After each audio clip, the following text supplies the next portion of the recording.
किले से बाहर निकलते हुए सूरज तुलू हो रहा था। कारपैथिन पहाड़ों पर पड़ी बर्फ सोने की तरह जगमगा रही थी और हवा में वो खौफनाक बू गायब हो चुकी थी जो सदियों से इस जगह का हिस्सा बनी हुई थी। मगर हमारी रूहों पर जो बर्फ पड़ी थी वो कभी ना पिघलने वाली थी। मैना को हमने किले के करीब ही एक छोटी सी पहाड़ी पर दफनाया। वॉन हेल्सिंग ने कहा था कि यही मुनासिब जगह है जहाँ वो हमेशा सूरज की रोशनी देख सके, जहाँ तारीकी इस तक ना पहुँच सके। कॉर्नसी ने लकड़ी का एक सलीब बनाया और आर्थर ने इस पर लूसी और मैना दोनों के नाम कुंदा किए। दोनों एक ही जंग में मारे गए, उसने कहा, आंखों में वही पुराना दर्द जो शायद कभी जाने वाला ना था। अब दोनों एक ही जगह आराम कर सकती हैं। इंग्लैंड वापसी का सफ़र खामोशी में गुजरा। जहाज़ पर बैठे हुए जोनाटन अक्सर समंदर की लहरों को देखता रहता, जैसे उनमें कोई जवाब छुपा हो। इसके हाथ में मैना की आखिरी डायरी थी, जिसके आखिरी सफ़े पर लिखा था, अगर तुम ये पढ़ रहे हो तो मैं चली गई हूँ, मगर डर मत, मैं आज़ाद हूँ और तुम्हें भी आज़ाद होना चाहिए। मुझे याद रखना, मगर मेरे गम में ना डूब जाना। जिंदगी जियो, मेरी तरफ से भी। लंदन पहुँचते ही वॉन हेल्सिंग ने हमें एक आखिरी मुलाकात के लिए बुलाया। इसका मुताला अब ज़्यादा किताबों से भरा हुआ था और मेज़ पर ड्रैकुला की राख का एक छोटा सा डब्बा रखा हुआ था।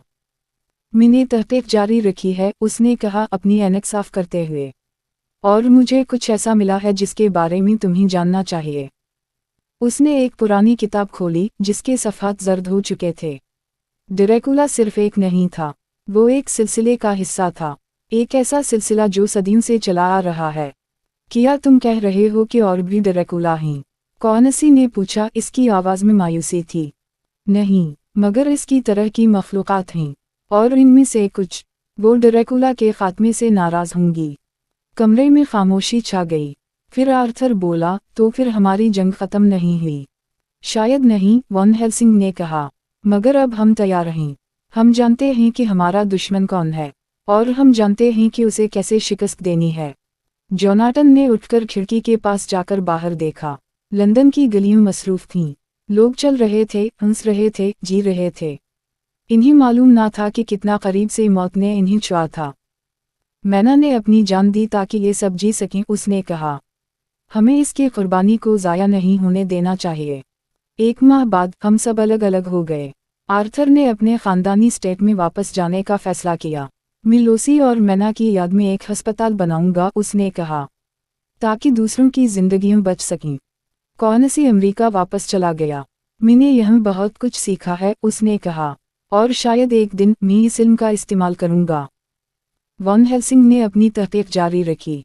उसने एक छोटी सी लेबोरेटरी बनाई जहाँ वो पुरस्कार अमराज का मुताला करता। इल्म ही सबसे बड़ा हथियार है, वो कहता था, और मैं ये इल्म आने वाली नस्लों के लिए महफूज करना चाहता हूँ। और जोनाटन ने मैना की डायरी को एक किताब की शक्ल दी। इसने इसका उन्वान रखा, मैना की कहानी, मोहब्बत और कुर्बानी की एक दास्तान। किताब में इसने सब कुछ दर्ज किया, ड्रैकुला, किला, लड़ाई और मैना की आखिरी कुर्बानी। एक दिन जब जोनाटन अपने दफ्तर में बैठा किताब के आखिरी बाब पर काम कर रहा था तो दरवाज़ा खुला और एक नौजवान औरत अंदर आई। वो तकरीबन मैना जैसी थी, ऐसी ही आँखें, ऐसा ही चेहरा। जोनाटन का दिल एक लम्हे के लिए रुक गया। मिस्टर हारकर, इसने पूछा, मेरा नाम एलिज़ाबेथ है, मैं मैना मरे की भांजी हूँ। जोनाटन हैरान रह गया। मैना ने कभी अपनी बहन का जिक्र नहीं किया। मेरी माँ फौत हो गई थी जब मैं छोटी थी, एलिज़ाबेथ ने कहा। मैना खाला मेरे लिए एक माँ की तरह थी। जब वो चली गईं तो इन्होंने मुझे ये ख़त दिया था। उसने एक पुराना ख़त पेश किया। मैना की लिखाई थी, प्यारी एलिज़ाबेथ, अगर तुम ये ख़त पढ़ रही हो तो मैं इस दुनिया में नहीं हूँ, मगर डर मत, मैंने एक अहम काम किया है, और तुम्हें भी एक काम करना है। जाओ मिस्टर हारकर के पास, वो तुम्हें सब कुछ बताएंगे। और याद रखना, तारीकी हमेशा मौजूद रहती है, मगर रोशनी हमेशा इस पर गालिब आती है। जोनाटन ने ख़त पढ़ा और पहली बार मैना की मौत के बाद इसकी आंखों में आंसू नहीं बल्कि उम्मीद की चमक आई। तुम्हें सब कुछ मालूम होना चाहिए, उसने कहा, और उसने एलिज़ाबेथ को पूरी कहानी सुनाई। एलिज़ाबेथ खामोशी से सुनती रही। जब कहानी ख़त्म हुई तो उसने कहा, तो मेरी खाला, वो एक हीरोइन थी। हाँ, जोनाटन ने कहा, और अब तुम्हारे पास एक इंतखाब है, तुम आम जिंदगी गुजार सकती हो, या तुम हमारी विरासत को जारी रख सकती हो। एलिजाबेथ ने खिड़की की तरफ देखा। बाहर शाम हो रही थी। मैना खाला ने खत में लिखा था, हमारे खानदान में एक खासियत है, हम वो देख सकते हैं जो दूसरे नहीं देख सकते। क्या ये सच है? जोनाटन ने सोचा। मैना ड्रैकुला के जहन तक पहुंच सकती थी। शायद तुम में भी वही सलाहियत है। इस दिन के बाद एलिजाबेथ ने वॉन हेल्सिंग के साथ काम करना शुरू किया। वो सीखती रही, वैम्पायर्स के बारे में, हिफाजती तदाबीर के बारे में और तारीफ के उन सियाह हिस्सों के बारे में जो आम किताबों में दर्ज नहीं थे। 1 साल बाद जोनाटन ने मैना की किताब शाये की। ये बहुत मशहूर हुई। लोग इसे पढ़ते, हैरान होते और बाज़ उसे महज एक कहानी समझते। मगर जो लोग सच जानते थे वो जानते थे कि ये महज कहानी नहीं थी। एक रात जोनाटन ने ख्वाब देखा। वो किले में था और मैना इसके सामने खड़ी थी। वो मुस्कुरा रही थी और उसके चेहरे पर एक अजीब सी रोशनी थी। तुमने अच्छा किया जोनाटन, उसने कहा। अब तुम्हारा काम खत्म हो गया है, अब आराम करो। क्या तुम वाकई चली गई हो? जोनाटन ने ख्वाब में पूछा। जिस्मानी तौर पर मगर जब तक तुम मुझे याद रखोगे मैं जिंदा रहूंगी। और जब तक एलिजाबेथ हमारी जंग जारी रखेगी हमारी कुर्बानी बेकार नहीं जाएगी। फिर ख्वाब खत्म हो गया। जागते ही जोनाटन ने महसूस किया कि उसका दिल हल्का हो गया है। वो सालों में पहली बार सच्ची मुस्कुराहट के साथ उठा। उसने अपने दफ्तर की खिड़की खोली। बाहर लंदन जाग रहा था। लोग, गाड़ियां, जिंदगी।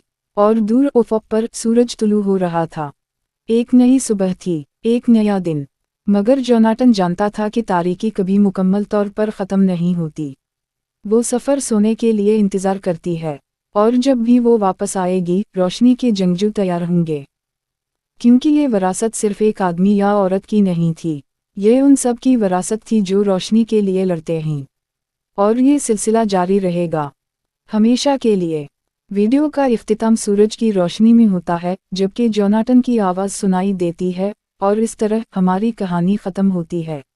मगर दूसरी कहानी शुरू होती हैं, क्योंकि जंग खैर व शर के दरमियान कभी ख़त्म नहीं होती।